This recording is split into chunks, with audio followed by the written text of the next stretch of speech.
It's Debbie coming at you from P3 land. So I was going to do my video, give my stats for this last round and my pictures and everything. And then I found myself thinking, you know what, wait a minute. I think I'm going to pause on doing that because it's really not much different than the last round because it was just the same 20 pounds. And instead I decided that I would like to do a video that shows you more of the context of who I am, Debbie, the choice factor, and why I feel so strongly about health and wellness and fitness. I think it'll give you a more comprehensive understanding and why I'm so determined to stay in front of my weight. If I see myself gaining weight, I want to nip it in the bud and stop it right away. And you'll understand that more when you know more of my journey. So I'm going to take you on a really quick summary from a weight perspective only. Starting from when I was a little girl, I was very skinny. We lived rural. I used to run around the fields all day long and come home to my mama's good cooking. And so I didn't even think about weight. I was just naturally very, very thin and was just enjoying life. Not even thinking about body or weight or anything like that. In high school, though, I started becoming more cognizant of that. I would look around me, girls were going on diets. I started looking at myself and wonder if I was okay, all 115 pounds of myself. At 5'3" probably then, I'm 5'4" now. By the time I ended high school, however, I had started eating more poorly. I would eat more junk than I had done as a child. I remember my sister and I, when my mom would say, hey, you need to go to the store to get some milk, we'd look at each other and go, ooh, opportunity. And we would go to the store together and get those big Cadbury chocolate bars or junk food or whatever, oh my, and put them under the bed and eat them after dinner. So that was kind of the start, and probably some red flags that I didn't know were red flags at the time, that there might be a problem starting. By the time I ended high school, I was 140 pounds, and it wasn't a lean, mean 140 pounds muscular because all I did was like maybe some calisthenics. It was more of a puffy, very soft 140 pounds. I didn't like it. I didn't feel comfortable. So I decided to go on my own little customized program, and I wound up losing weight, getting down to 118 by the end of the summer. I was ecstatic. It was wonderful. I felt great. Shortly thereafter, I met a wonderful man and we had a great relationship. I'll insert a picture right here and you can see how I looked. I was very happy. I was very thin.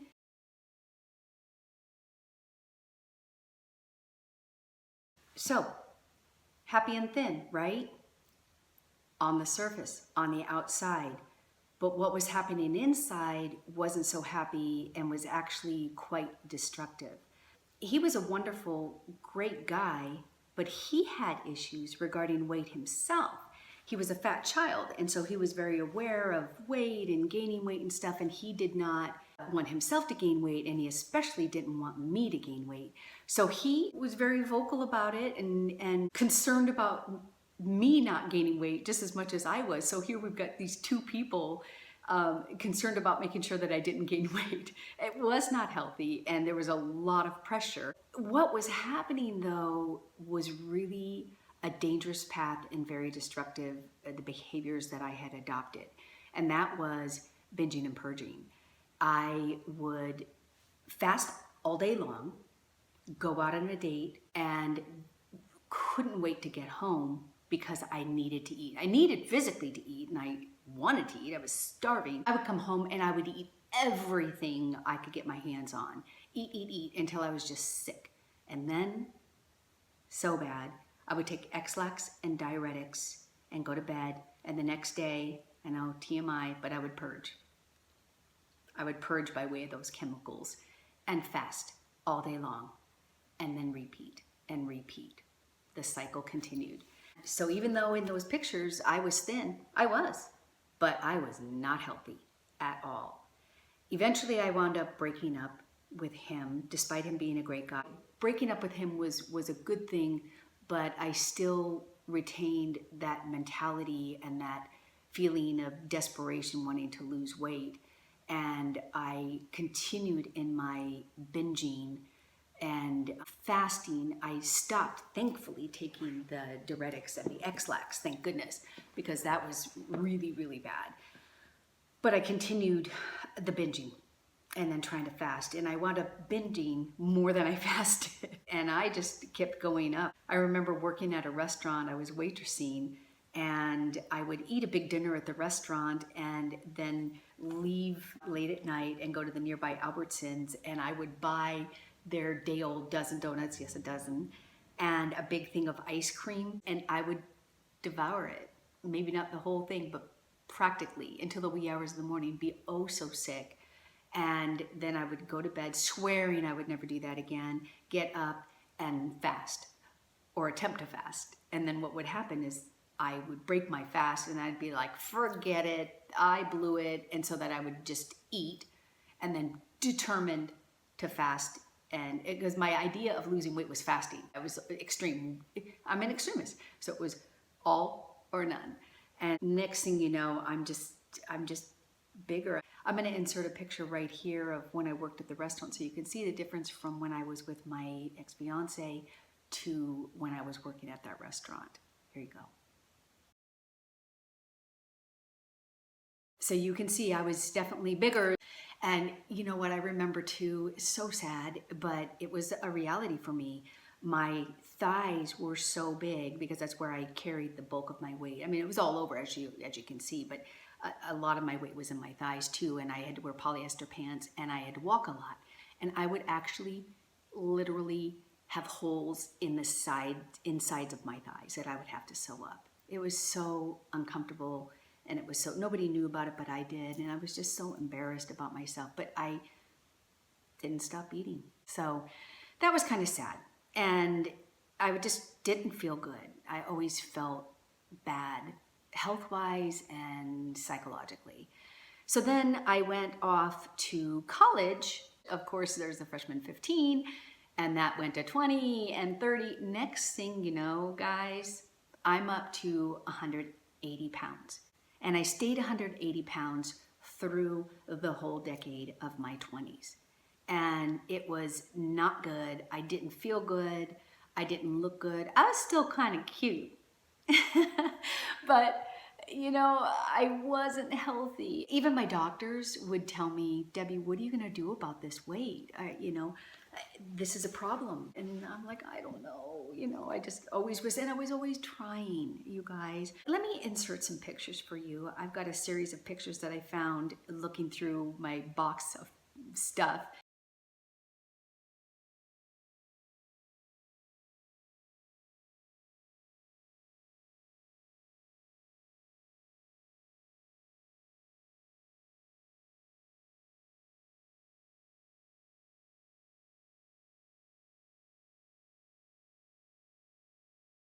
Did you enjoy that little pictorial journey of Debbie in the decade of her 20s? You can see, I mean, there's a big difference from that picture when I was 118 pounds to the pictures that I just showed, and a difference between then and now. Much different than the before after 20 pounds that you see in my current today. That's why I wanted to show you this to give you the full context and really understand more of my story. So yeah, 180 pounds. That was for quite some time. And of course, I mean, obviously I made a change at some point. And, you know, I've been asked, well, what made you make a change? You lived that way for a long time. What caused the change? And there were a couple of catalysts.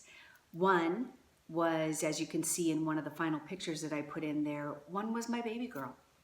I was now a parent, and single parent, that's a whole other story. But, you know, I'm a parent and I've got to be a good example for my little girl, was my mentality. I didn't want to be a bad example and not be healthy and not be fit. I wanted to be strong and healthy and fit and live to see her life moments and everything. So that was a huge catalyst. Another catalyst was my faith. I'm a very strong Christian woman.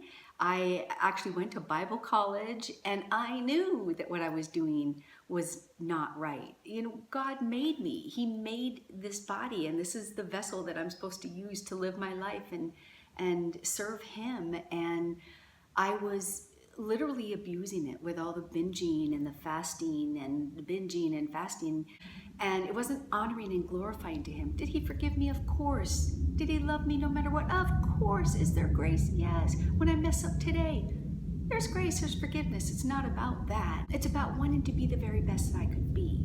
And so I did decide to make a change. Right before I turned 30, I had a really good friend who was very much into weightlifting, and he wanted to show me the way. So he introduced me to the gym. For the first time ever, I went to the gym and started lifting weights. I didn't know anything about lifting weights, and I thought I was gonna get huge and look like a guy, and he said, no, you won't.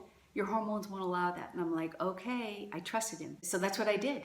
And my body started transforming, and along with my body transforming, my mind was transforming. And I took on a whole new perspective of my body and what I was putting into it and energy that I was putting out of it. And it was a metamorphosis. I became healthy and fit and strong. And my world changed. It was wonderful.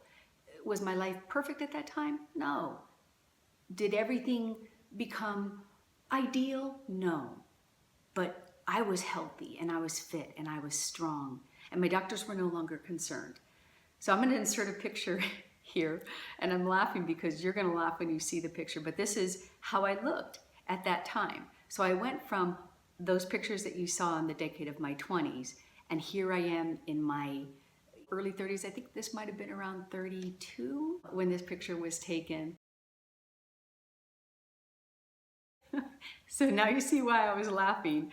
Don't you laugh at me, you can laugh with me, but those of you who worked out in the gym at that time and were doing aerobics and stuff like that, that was all the rage, those outfits. Oh yeah, oh my. Anyway, but that is evidence of the transformation of my body. And I never turned back. You guys, I never went, I never saw 180 again. Even when I was pregnant with my son, I didn't see 180 again. And it was 135 to 145 for a long time. I like to be 130.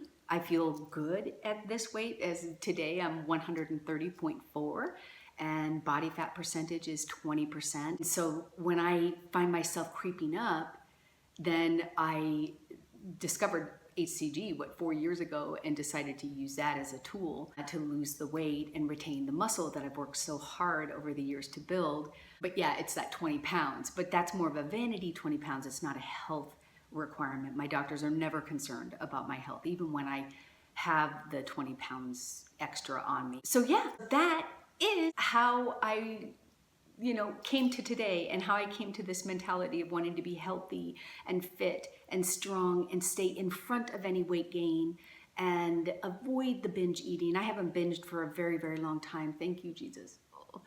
So that's the story, and I'm going to wrap this up with that, and I'm going to give you a full body shot for the end of my round, show you where I'm at right now.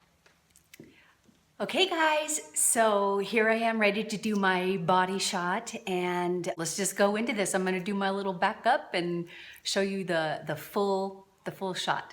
Here goes. Backing up, backing up. Okay, actually I should probably, this is a really baggy shirt, so I should probably lift it up for you and so you can see what lies under the baggy. So here's the front. Here's the side, and here's the back. There you go. Dun, da, da. So there you go, guys. That's me today. 130.4, 20% body fat. Intent on keeping this off as I'm in P3 land, and then moving forward, probably doing keto after this. But let's just journey on. on our paths, on wherever we are. We're wonderful and amazing, and let's just keep on keeping on and encourage one another. Y'all have a beautiful day.